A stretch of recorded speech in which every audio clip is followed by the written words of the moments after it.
Hello, everyone. Welcome to today's program, More to Give, Donor Sentiment Toward 2020 Year-End Giving.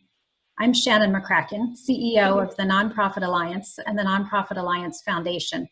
And it's been a real pleasure for us to partner with RKD Group on this research project, and then specifically on today's webinar. We have a fantastic list of registered attendees today. We anticipate a big group and we anticipate lots of questions. We're hoping for your questions. And so I'd like to ask for a little bit of help for you in sorting through those questions today. Use the Q&A function if you have questions that you would like to submit about what you're hearing from the presenters and any specific questions that you would like us to pose to them at the end. We certainly have some time reserved for that. At the same time, we invite you to use the chat function for some sidebar conversations. We're not all gathered in a room together. Your line is muted, so you can have those little whispered conversations that you wouldn't be able to have if we were all together in a seminar room. If you hear something that sounds very familiar with an experience that you're seeing within your own organization or your client's organization, or you hear something that feels very different, you have a different response from donors, chat about that in the sidebar, and we'll crowdsource some ideas and some questions and just some interesting feedback over there. So we look forward to your active participation, and I would love to just jump right in and introduce our panel today.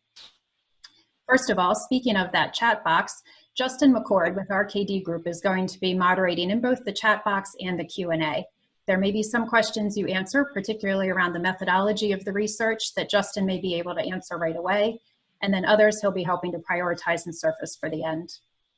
Max Bunch with the RKD Group is going to be our facilitator and moderator today, leading us through the research, and is joined by three very smart and savvy nonprofit fundraisers: Laura Durrington from Catholic Relief Services, Amy English from International Fund for Animal Welfare, and John Perrell from Smithsonian. So with that, I would love to hand it over to the group of you, and let's get rolling. Thank you, Shannon. Appreciate it. We have had a crazy year for sure. Everybody wants to know what is the year end going to bring. I think it is, to use an overused word, unprecedented year for sure, between COVID, our social unrest, the election. We wanted to find out what our donors were thinking about this year, and specifically what our donors' intentions were in regards to their giving at year end. We've seen situations like this in the past, like the end of 2018, where there were some trying times, and we saw a finish. We wanted to see if we couldn't get ahead and see what donors were thinking about for the end of this 2020. Real quick, let's go to what we asked our donors about in the survey. Briefly, we conducted the survey in August of 2020, just a couple of months ago. Surveyed 1,050 U.S. donors. They had to give more than $100 or more in 2019, 50% men, 50% women. And we had an equal split between millennials, Gen Xers, and baby boomers. So right out of the chute, I know a lot of people may ask, well, what about the silent generation? We asked our research company the same question.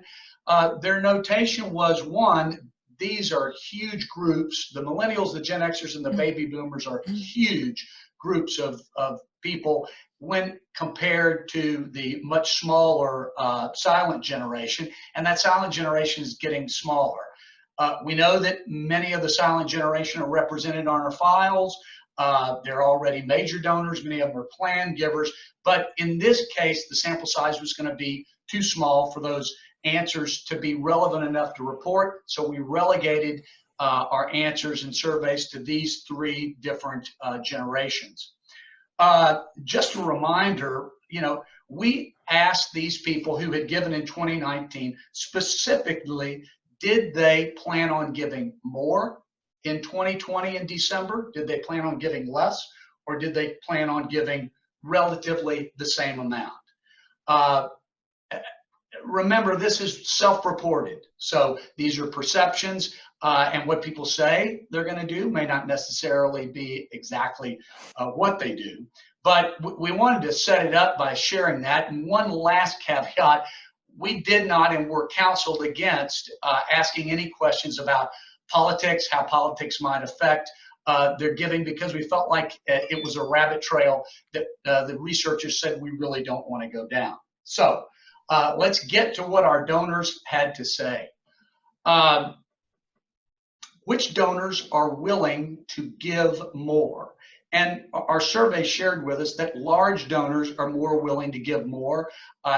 Real quickly, in this case, the researchers defined large donors as those who gave $1,200 a year or more. Medium donors are $500 to $1,200. Small donors are under $500. Your nonprofit has all kinds of different definitions on what a large or small or medium donor would be. But in this case, you can see that the large donors are those who are definitely planning and willing to give more.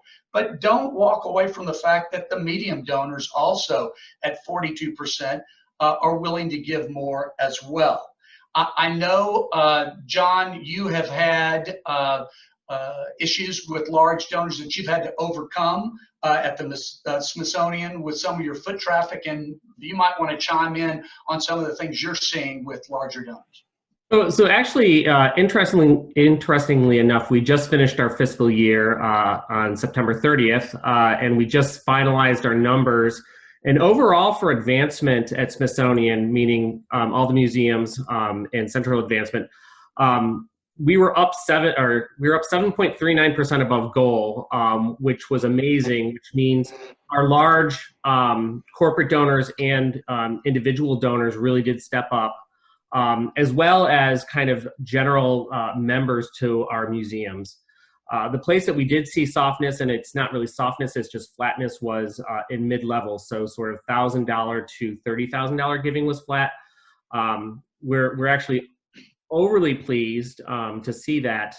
Where we are seeing the effects of the museums being closed really is in three core areas of fundraising: the National Zoo, the public programming memberships, and then our only museum up in New York, Cooper Hewitt, which was a paid admission. And those three membership programs have suffered under that. They're doing well, but because they really rely upon kind of the foot traffic and the incentives of free parking at the zoo and whatnot, they've definitely hurt. Our general membership programs at the museums and Friends of the Smithsonian, we are mission-based. So our messaging is a focus of the mission and how we deliver on that mission. So we're much more like national nonprofits.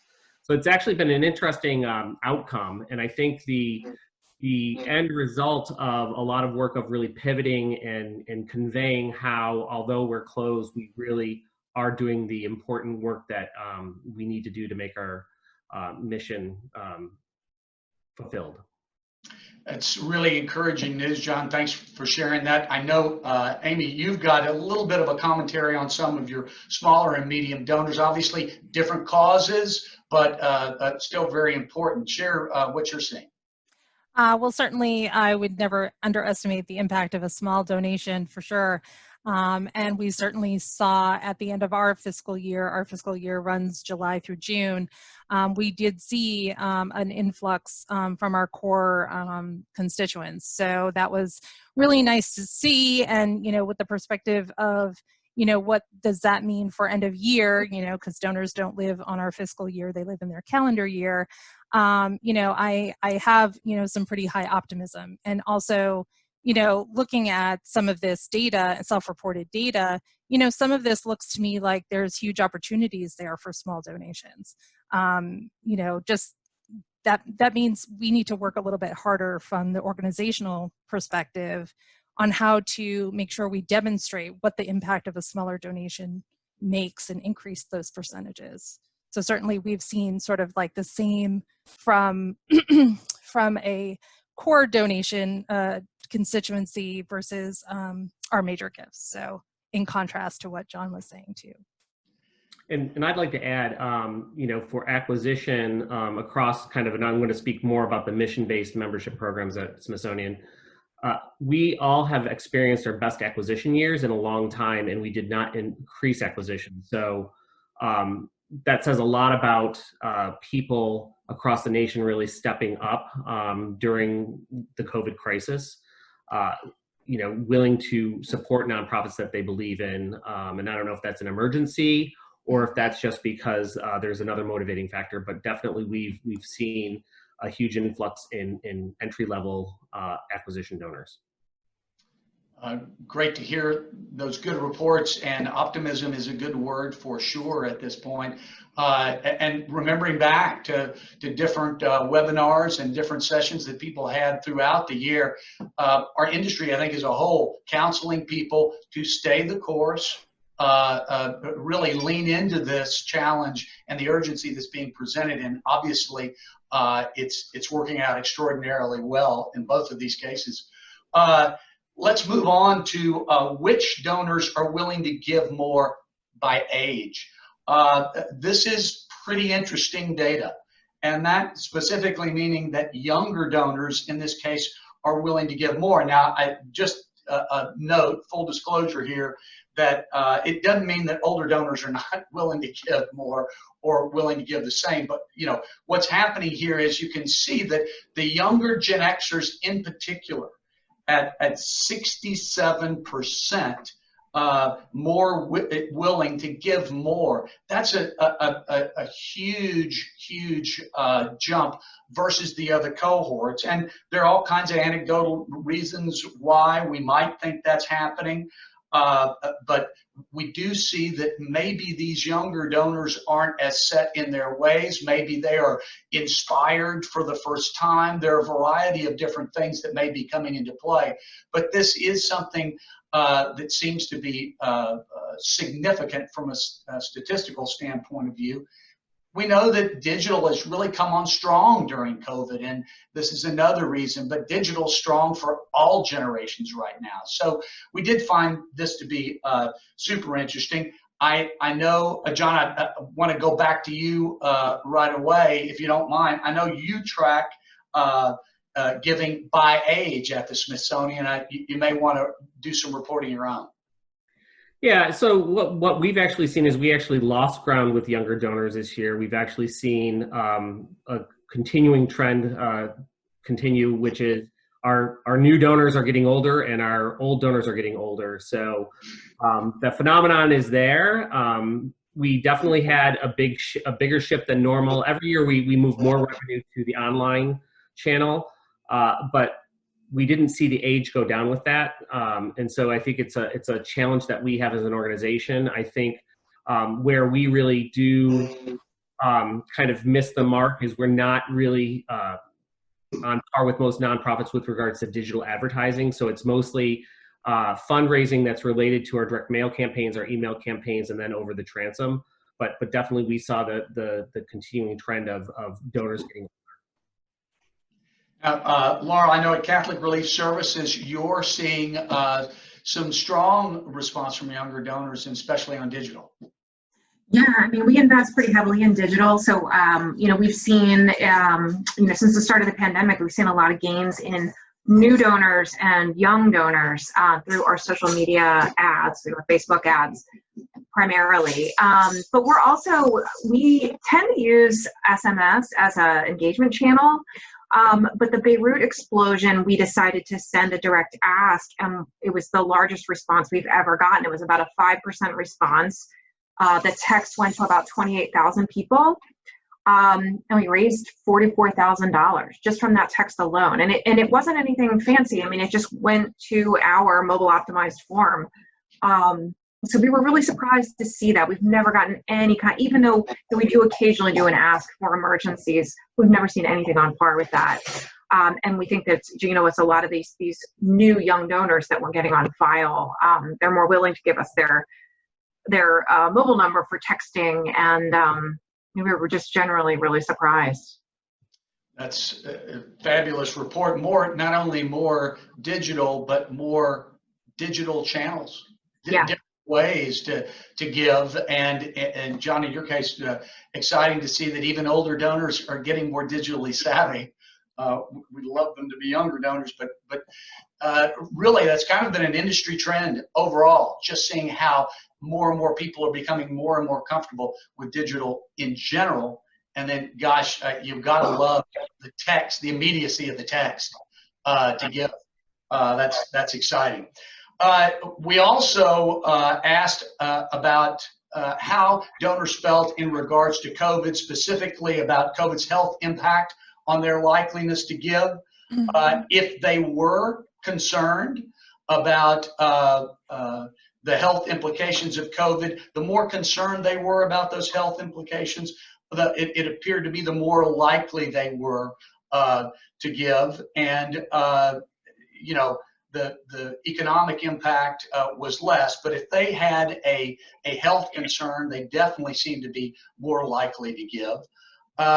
And Laura, I think that you had some frontline experience in regards to this that you wanted to share. Yeah, so we do a lot with survey work. We have a lot of post-donation surveys. And one of the things that we started seeing, you know, I think there's just such a general sense of helplessness with this pandemic. And it might be because Catholic Relief Services is on the front lines. We respond, and we work in more than 100 countries. So you can imagine, we're trying to do the work that we already are trying to do, and then with a layer of coronavirus prevention, education, you know, on top of all of that. And I think being able to offer that opportunity for our donors to directly contribute to something that helps regarding the pandemic was an opportunity that really resonated. And we saw a lot of people responding that they were just so thankful to have the opportunity to do something that they felt was making the world better. And a lot of them referenced directly that feeling of helplessness, that this was a direct antidote to that. And that, I just found that really interesting. We definitely can give people a great outlet to feel better, for sure. Amy, I think you uncovered some nuggets also from your wellness calls. We did. It was sort of the perfect storm of greatness. So similar to Laura's experience, right on the heels of our Team Lioness campaign, which again highlights some of those frontline responses, we kicked off our telemarketing campaigns. And, you know, with going into the strategy, we basically said, okay, let's, you know, we don't want to be tone deaf. I think we need to start every single inbound or outbound call with, how are you doing? And, you know, because in every market, every country, everyone is going through the same exact experience. You know, everybody's experience might look a little different, more extreme in some areas or whatnot, but everyone feels the same as far as, you know, let's try to get over this and, you know, save as many people as we possibly can, slow the curve, all of that good stuff. So we started those conversations with a, you know, just a basic wellness check-in, like, how are you? Like, we're from this, and, you know, we're calling from IFA, but we know you've been thinking about the animals, but we've been thinking about you. And that really just opened up the dialogue, not to mention with everyone going remote, even our telemarketing agents, the conversation was a little more conversational versus, you know, we're in a room and we're trying to make numbers and things. It was just more comfortable. So I think everyone had a lot more relaxed conversation. Yes, there was, you know, the timing of the calls were a little bit longer, but it was needed. And I think, you know, just being able to expand on that and having a little more leeway with that gave us the opportunity to really touch base. And, you know, what happened after that was just sort of incredible. Our core constituents really sort of opened up and said, well, if everybody's going through this, that means everybody who's saving the animals are in the same position. We want to be able to give more, and we just saw an influx of that. So it was really great to see, and having some of those conversations. So I was even able to sort of converse via email with some of those donors. So it was really, really nice. So like I said, perfect storm of just, you know, we were all having these same conversations. So it worked really well. I can promise you, I'm going to use perfect storm of greatness sometime later this week. I love that. And those calls obviously became much more relational, right? You know, transactional. And I love the fact that it was needed and that it indeed pays dividends to be relational. Sure. We've been talking a lot about being optimistic. if you move forward, we can see where most donors feel that COVID will get better in the next 4 months. I think it's safe to say that a lot of donors in general are optimistic because they want to help. They're optimistic about what they can do. They want to participate. So, you could say that they want things to get better. But when you look at giving, if you go to the next slide, what's really interesting is that when you look inside that 57% that think things are going to get better, for those that think the health outlook is going to get better, 75% of those people are more willing to give. They're going to, and 68% on the economic side are more willing to give. So that really, harkening back to Amy's optimism, this is a great time for us to lean into this. And Amy, you might just talk a little bit about what y'all are doing, the plans that y'all are making in regards to spend during this time period.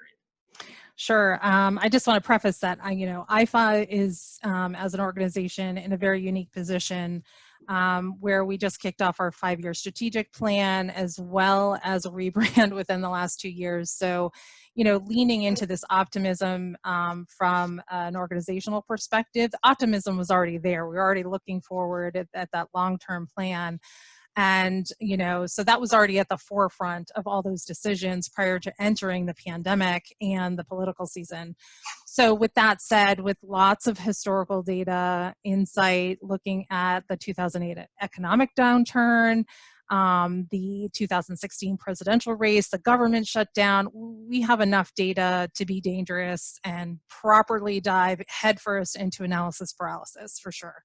But we've taken a step back and looked at all of our typical reaction to all of these sort of disruptors, and our typical response was protect and preserve.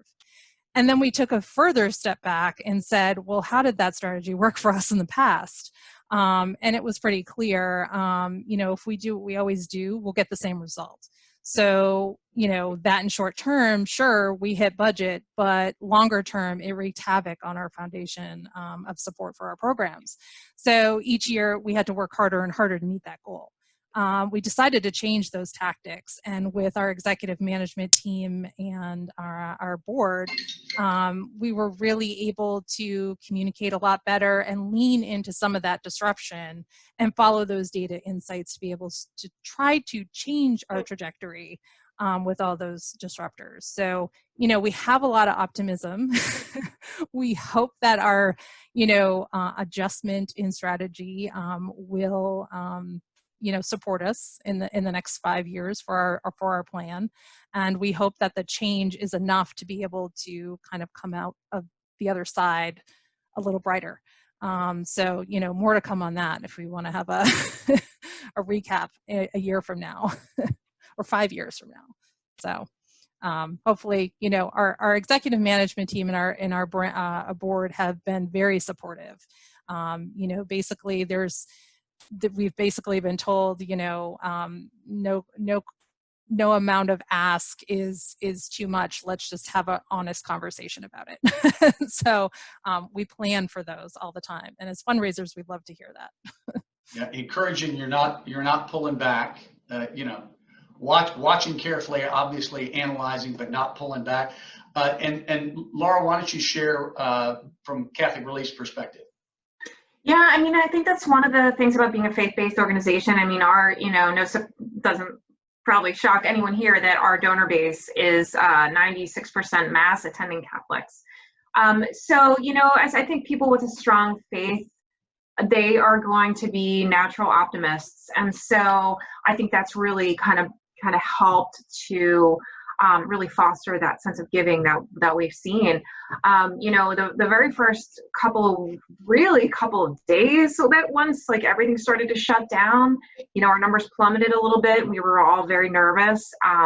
But then soon after that was Easter. And I think because, a lot of most of the churches, I think all the Catholic churches are closed at that time. So there was really no place to that faith community to come together. And think a lot of people just felt the need to reach out and do something to sort of live their faith and live their values. And I think a lot of people just decided to donate. And so we saw a lot of that, and that was surprising. We sort of thought it would be the opposite effect, but we were very, very happy that our donors continue to give, and still, even beyond Easter, I mean, they've just been regularly giving. We've had a lot more people join our monthly giving program. So I think it's just that faith element really has kind of helped sustain us over this time period. It's fascinating. There's no question that people, and we just see this, all over the country from coast to coast and in Canada, that, the need is so real, that the urgency is always there. And the fact that our being able to lean into it, obviously, is providing great good for those who want to give, and obviously those who have great needs. And it's also interesting that, we're doing some pivoting during this time and making plans, making alternative plans, et cetera. One of the things we want to do, we've got many, many nonprofits represented online here today. We wanted to take a poll, if we could, just do some interaction here and talk about what levels of change have you made in your year-end strategy for 2020 compared to 2019, and you'll see there some options for you. 2020 is a year unlike any other, and we'll completely overhaul our year-end strategy, or we made a lot of changes to better address our current situation, or we made a few deliberate adjustments, as we often do, and last, change is too risky this year, so we're sticking with what we've been doing. We'd love it if you guys would participate here, because, like I said, I think Shannon said we had maybe 300 participants here, and that I know that's not all nonprofits, but gosh, we can get a lot of good information from that. And tell me, Shannon, you can tell me, how long do we need to pause here for participation, and when do we need to move on? Max, let's leave it open for 5 more seconds. So if you're deliberating, go ahead and click an answer, and we'll end it here in just a moment. And great, there, we'll end our polling, and here are your results.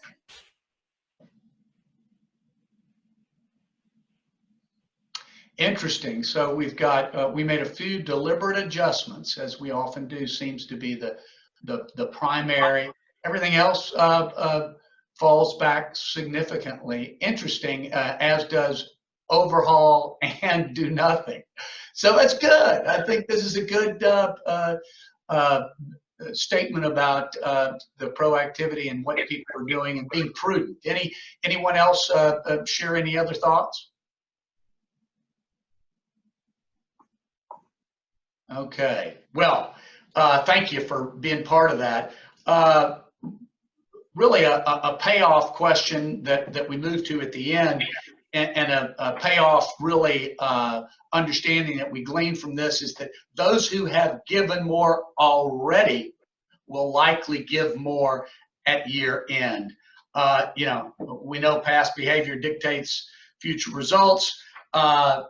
Those who've given less are going to give less. Those who've given more said they're going to give more. And, we just see this happening more and more. John, I know you have got some specific things you'd like to share in regards to this year end and what the next 3 months look like for the Smithsonian. Yeah, I'd love to kind of expand a little bit on a few things. I've said this whether I was at the Red Cross or at an agency or at Smithsonian, crisis is the mother of invention. And COVID really did provide us with a crisis that we really had to stand up to and really become innovators and entrepreneurs. And so we really had to do a lot of pivoting on the digital side, from transitioning in-person events to digital events, to really increasing stewardship and promoting digital resources and open access. We did face something that a lot of nonprofits didn't face, which was going into June, we faced a second pandemic, or as our secretary calls it, a dual pandemic of health and racism.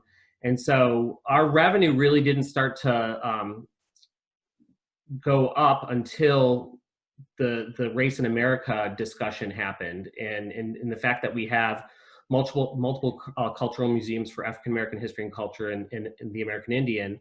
Our leadership really stood up to that. So what we saw this year it ended up being our biggest revenue year ever for the Friends of the Smithsonian, which is incredible because we were up 3.5%, but we're up almost 0.5% over our biggest year ever. So that's pretty incredible.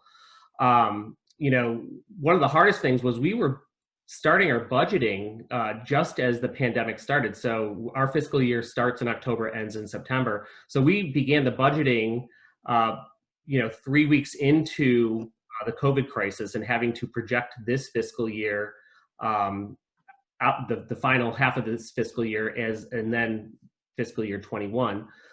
So we got very conservative, and the end result was we've actually surpassed our FY21 goal, which is great, and our FY20 goals.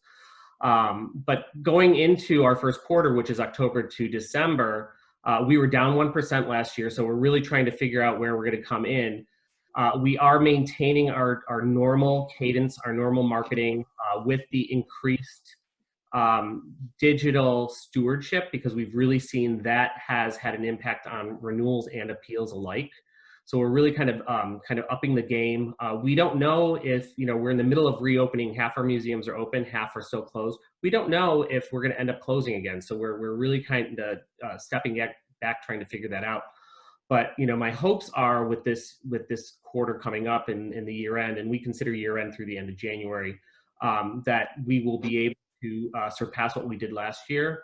The question really comes down to, the following 3 quarters. Are we really going to be able to maintain the increases that we saw, especially from June through September? So it's going to be an interesting year. And I know I've been talking with a lot of other nonprofits because they're going through their budgeting for the organizations that have a January fiscal year start. It is really hard when you don't have a crystal ball to kind of tell us where we're going from here. That's a fabulous transition. Amy, I know that you've got, speaking of crystal balls, the budgeting process, your planning, your multiple scenarios that you guys are looking at IFAW for year end. Speak a little bit to that. I know that, John, is a great time to be bold, a great time to do stewardship. Tell us kind of some of the plans that IFAW is making. That's definitely the path that we're taking, while we're leaning into some of those disruptors and not being afraid to ask for certain investment. Certainly we're putting that investment towards a lot more stewardship, acquisition and stewardship, just sort of hand in hand. And we started our budgeting process again, in February, which is very typical, leading into our first, the next fiscal year that starts in July. But we also had to rebudget for the end of that fiscal year, just because we knew, there was things happening, but we just sort of stayed the steady course, knowing that we probably wouldn't feel any sort of downturn until that first or second quarter into the next fiscal year.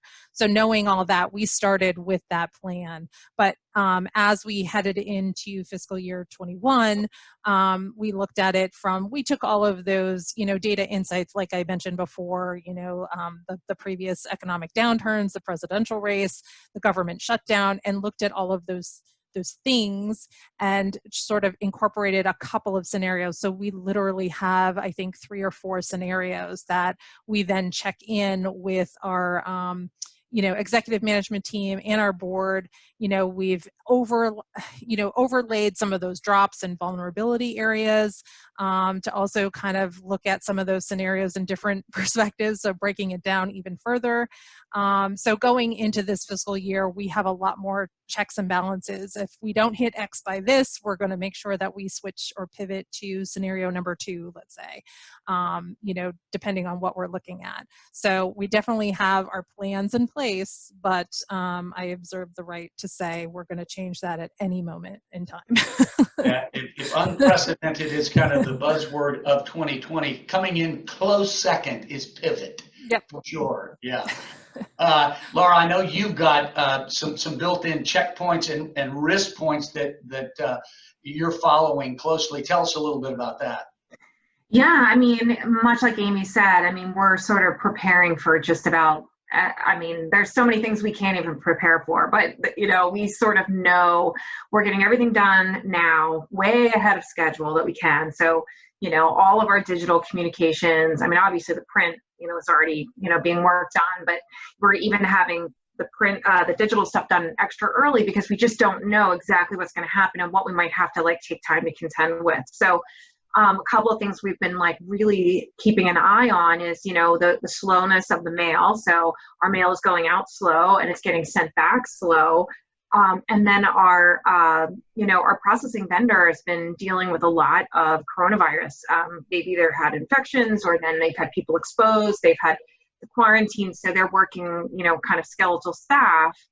So it's slow processing too. So now we're starting to really get concerned of like, what are we actually seeing when we're looking at year-to-year numbers? Or, you know, were those gifts that we're, you know, counting as September, were they really August gifts that just came really late? We're not really sure. So it's also making those touch points a little bit hard to know exactly what we're seeing, but we do have plans to sort of do some regular check-ins throughout the calendar year, you know, as we get deeper into year end to know, you know, are we really going to know what our Giving Tuesday numbers are, you know, if stuff's coming late? So we, you know, we know if we have to, you know, come up with another plan or we need to do something else, we will have the space to be able to think of it because everything else will already be done. And then another thing is, you know, I don't know how many of the group that are on this call are Facebook advertisers, but last week Facebook dropped another bombshell where not just the ads that haven't started before the week leading up to the campaign. Now they're saying that all ads that fall under the category that are considered political, and that can be cause related issues, will be paused after the polls close until a presidential winner is declared. They said it might be a week, but they reserve the right to you know, extend that. And obviously we're really concerned because it could just be a day or two, and that's, you know, not the end of the world, but, you know, we're going to get creeping further and further closer to Giving Tuesday. That could be catastrophic for us. I mean, we very heavily invest in Facebook ads, so we would have to figure something out there. So we're starting to have those conversations, like, what do we do if it drags on? So, you know, and then of course, just it's an election year anyway. So the distraction of the election year taking away from our regular giving, it's just compounded so much more. So there's just so many things that are happening that we're trying to keep an eye on everything, not panic, have contingencies in place, have regular check-ins, and just try not to lose our sanity, which is probably the biggest challenge that we face. It is definitely not making our jobs any easier. I mean, just think about all the things that we've talked about.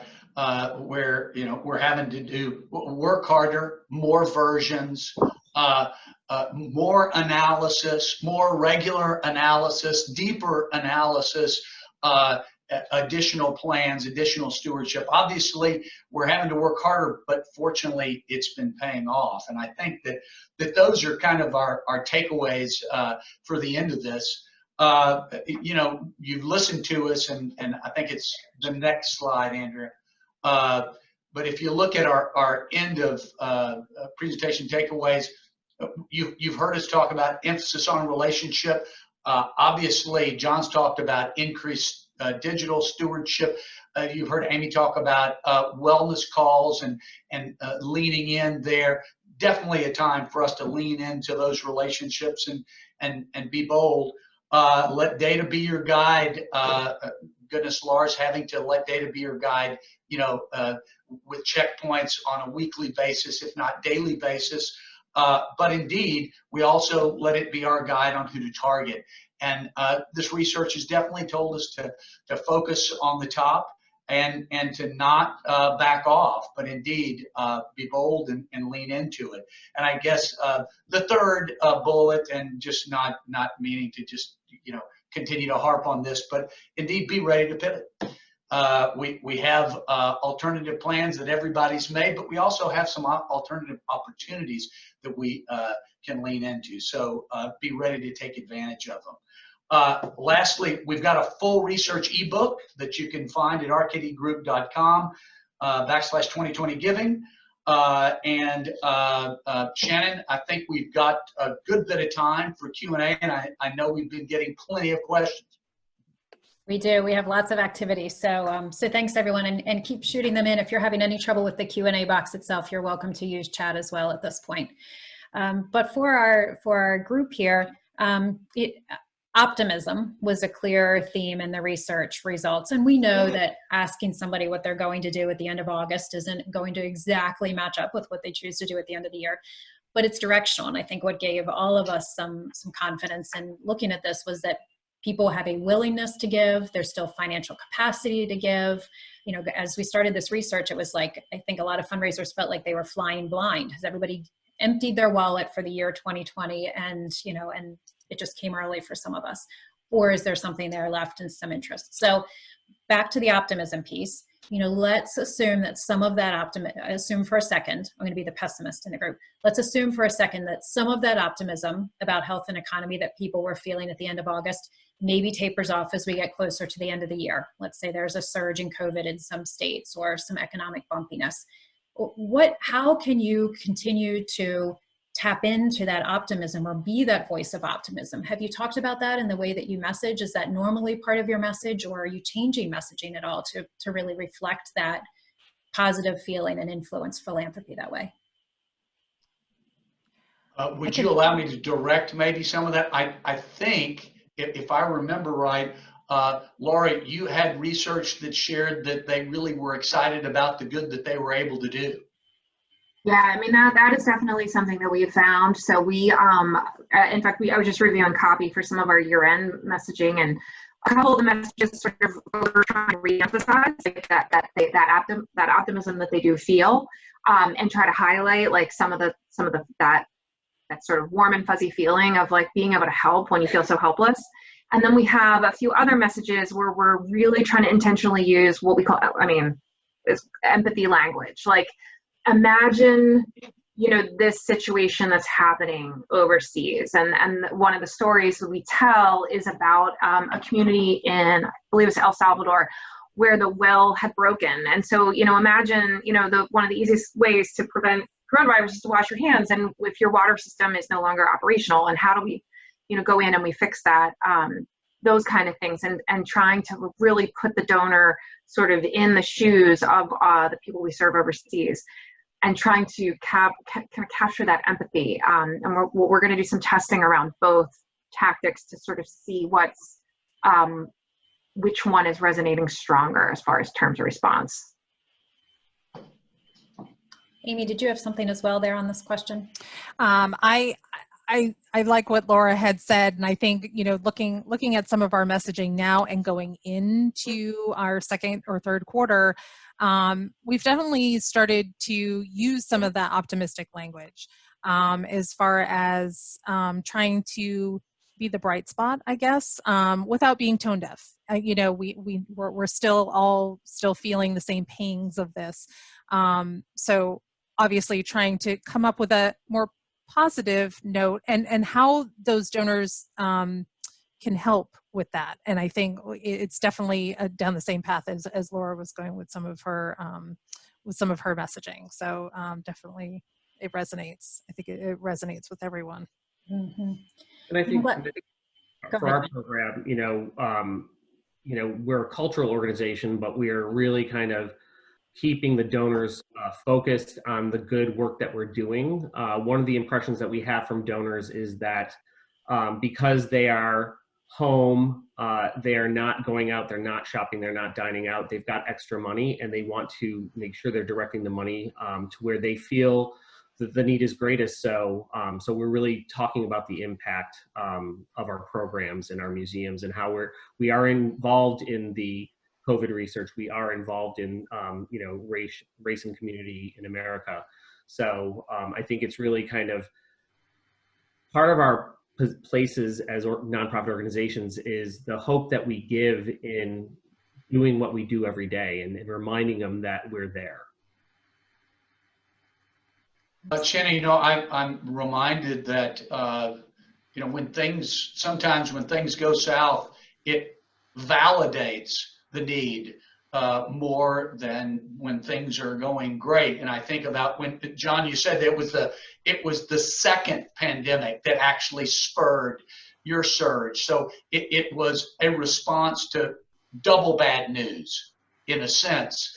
And so, Shannon, I was just thinking that, you know, indeed, if things do go south, there is a chance that we actually step into that space and show the good that people can do, make people feel good about doing it, and show, because of these times, the increased need that exists. Absolutely right. And the point made that people can be part of that good feeling about elevating not only themselves and the people they're helping, but just the broader community by being part of something that's good in the midst of you know, maybe some chaos or confusion. And speaking of chaos and confusion, let's talk a little bit about the question that we really couldn't with any accuracy survey on, and that is how people think they will give, or their giving behavior could change depending on an election outcome. So that's, you know, nobody at the end of August could say, oh, this is what I'll do if I don't know who the president is on November 7th, right? But that's, you know, potentially out there. So what are some of those go, no-go decisions, or some of those alternate plans, maybe even changes in messaging that you have laid out for second and third week of November? Ooh, or not. Yeah. We didn't rehearse that question, so. This is when that crystal ball would come in really handy. You know, we have talked about it quite a bit internally.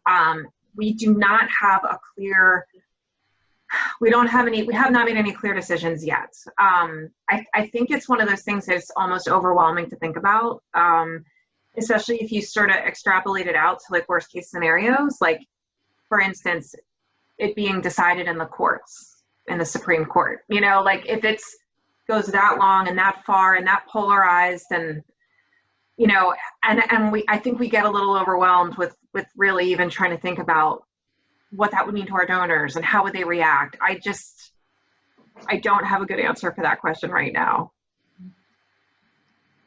So let's talk about the decision-making process then, and pivot, being agile. We talked about, so a couple of you mentioned having the different scenarios, and what does that team look like for you, both internal and external? Who is involved in making those decisions of pushing the gas or hitting the brakes? John, what does that look like for you? I mean, I'd say, you know, for our program, you know, we our plan is to go full steam ahead. We are not an organization that kind of scales up or scales down based on any situation. What we've found out over years is that our fundraising is the sum of all parts. It's not one time of the year is stronger or weaker. We see what we see is it's like a house of cards. If you pull back at one point, the house of cards falls down a couple months later. And so we maintain the cadence. By mission, our organization is neutral to anything that goes on. So what we will continue to do is really kind of, our pivoting is going to be pivoting on whether we're open or we're closed. So we kind of take the politics out of it. This year may be a different year. We don't know. I mean, I think, you know, leadership, meaning kind of our communications team, our development communications team, and our individual giving team, we're in constant communication. Where we really pivot is if there's something to announce, if there's some good news, how fast can we get that out to, you know, the 300,000 people who support Smithsonian. So that's where we really want to pivot is pushing good news out. Or if we're going to shut down or something like that, we'll pivot to promoting our online resources even more. So I think we're a little bit different because we are in essence neutral. We're not going to change our position on race and equality. We're not going to change our position on opening and closing based on a political outcome.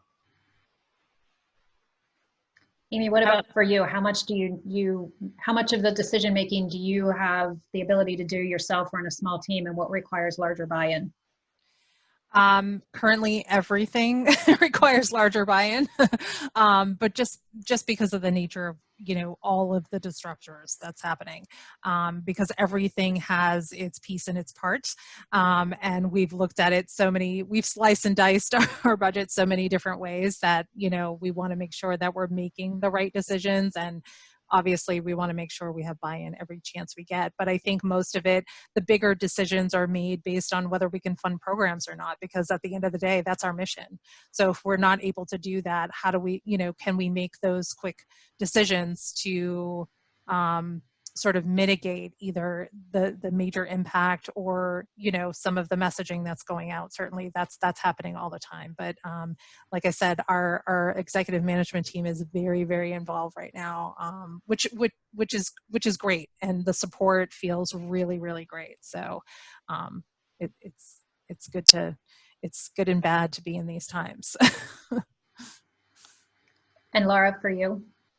Yeah, I mean, we tend to try to keep teams kind of small just because, how bogged down decision making can get. But our executive leadership has been really great. They're normally very hands off, but they're always they are always there when we need sort of that counseling aspect of we need to make a radical change or we need to do something, and we're really concerned about the outcome. We'll go to them and get their buy-in, and this would be no different. And then, just to sort of clarify on what I said earlier, I mean, yeah, we've started to talk about those scenarios, and while we don't really have a plan, I mean, we would not change what we're doing drastically regardless of, it's just a matter of how to account for the fact that there's going to be this big disruption and this big distraction.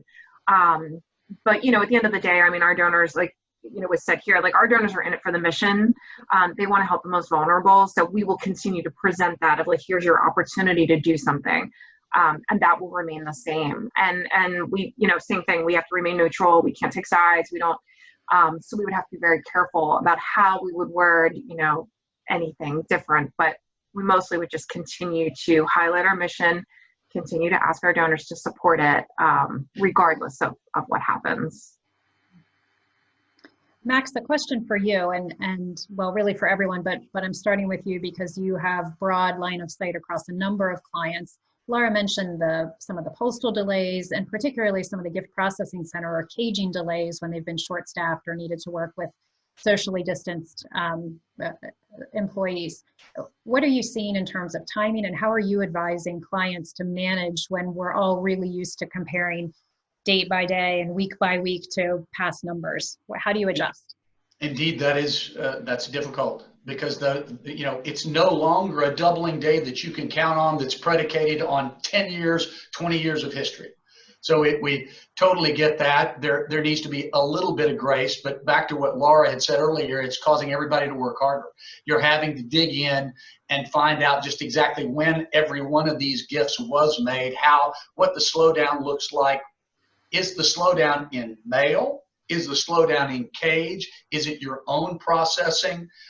So getting that information has been critical. We do have people that are even trying to figure out alternative methodology to get more caging options given some of these situations. So those things are definitely all being considered. In addition to, one of the things that you have with deliverability and the cage is we've had some things develop online where we're seeing more people move from receiving a piece of mail to giving a gift digitally, or being encouraged to make that gift digitally, given some of the issues that may be having that you may be having with the cage. So there are ways that you can kind of push to another channel that doesn't have those limitations, and we're just trying to optimize all of those. We're also trying to look at engagement. And specifically here, I'm talking about digital. In the mail, we're riding on these tracks and we're really not deviating from them markedly by mail dates and certain messaging. It's that, we had a significant number of clients that did COVID-specific messaging, but we also had a significant number of clients that weren't able to make adjustments.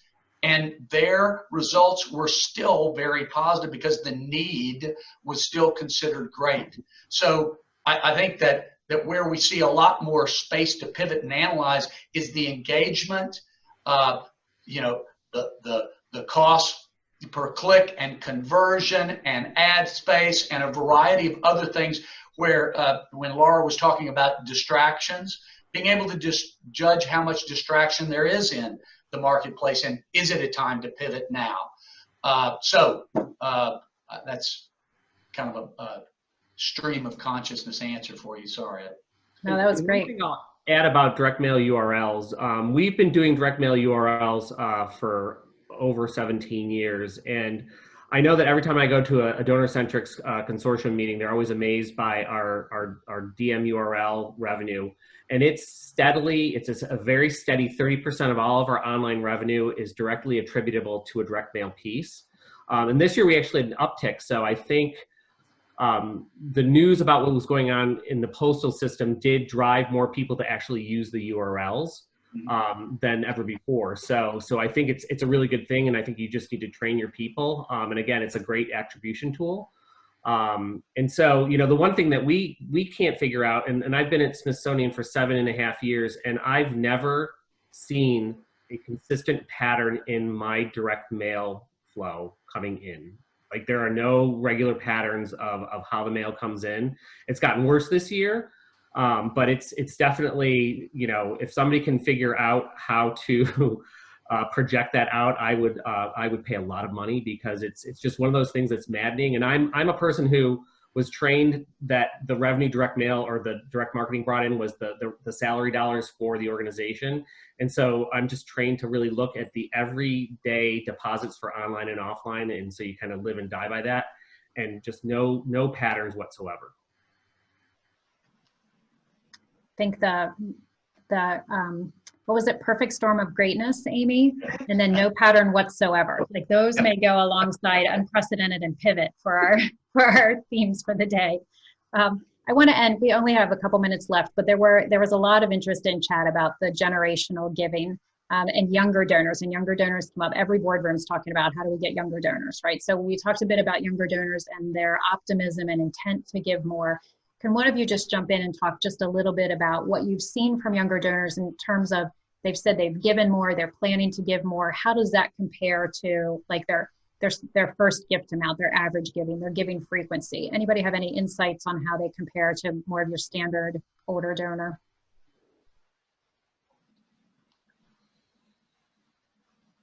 Unfortunately, we don't have a lot of younger donors, and we haven't been able to move the needle on this. So I'm going to pivot a little bit. Where we've actually had good movement was kind of diversity in our file. So over the past 7 years, we've really had good success in expanding our donor base from, you know, beyond the traditional, you know, white Protestant donor to kind of across kind of the spectrum. So sort of more African Americans, more Asian Americans, more Latinos. So that's sort of where we're seeing our opportunity. I'm hoping to see the age at some point, but the diversity has been a really great outcome of our organization's mission. Thanks, John. That's perfect execution of the debate skill, where you hear the question and then you answer the one that you wanted to be asked. So well done. All right, Laura, Amy, were you jumping in? I didn't mean to cut you off. He was, and I can. I was just going to echo John's sentiment there. We have seen a broader swing in diversity in our constituency, but I think I would pay a lot of money if I could see somebody's actual hard data results on younger donors, for sure. I think anybody would. But, again, it's sort of a learning opportunity. Maybe it's an opportunity to meet those donors where they are. If SMS is working, obviously, we might not get them in volumes, but it's another diversification of audience. So certainly I'm not opposed to sort of testing some of those things and going for them. If they're self-reporting that they're looking to give more, I want to be the organization in front of them, certainly. Yeah, I can relate to everything that was just said. I mean, we always joke when we talk about younger donors. I mean, for us, it could be, 60-year-olds. So you know, but you know, it's like you automatically are predisposed when you're younger donors. You think of like very young, but you know, for us, even just like sliding that average age down a little bit would be a nice win. So we just continue to try. We did an age overlay, and we divided our file up into those generational cohorts, just as a way to try to see, you know, what's working, what's different. We've only just recently started that. We finally got it worked out on the data side. So we'll start doing some testing to see what resonates. You know, is it different messaging? Is it, you know, different techniques using like behavioral economics? So I think there's just a lot that we can explore there, but we don't really have the greatest answer. But I mean, we know two things. I mean, we've invested heavily in digital, and that has definitely, you know, when we look at the response there, it definitely is bringing that average age down. And then also, being a Catholic organization, just over the last few years, we've really started to invest heavily in Hispanic Catholic outreach, and that also skews younger. So we're finding that we're getting the more diverse we go, the younger we get. So it's a good goal for us to have, specific, and you know, specifically Hispanic, just because of the, you know, looking at all the data around the Catholic Church, the numbers are shifting dramatically into Hispanic. So that's the reason for that. Not that we don't welcome all diversity, but that's where we know we can, you know, we can invest in a way that you know, is going to make sense for a Catholic organization. Excellent. Well, Laura, Amy, John, thank you so much for being here today at this, not even the start anymore. I feel like we're in the midst of a very busy season, a very busy year. So thank you for sharing your insights. Max, thank you for hosting, and Justin and Andrea on the behind the curtain, making everything work today. So, and thanks everyone for joining us. Please look for an email from us later this week that has a recording and also a link to the ebook that Max mentioned and showed the link to as well, so that you can see the slides and the data for yourself. Thanks so much for joining us. Be well. Thank you. Thank you. Thank you.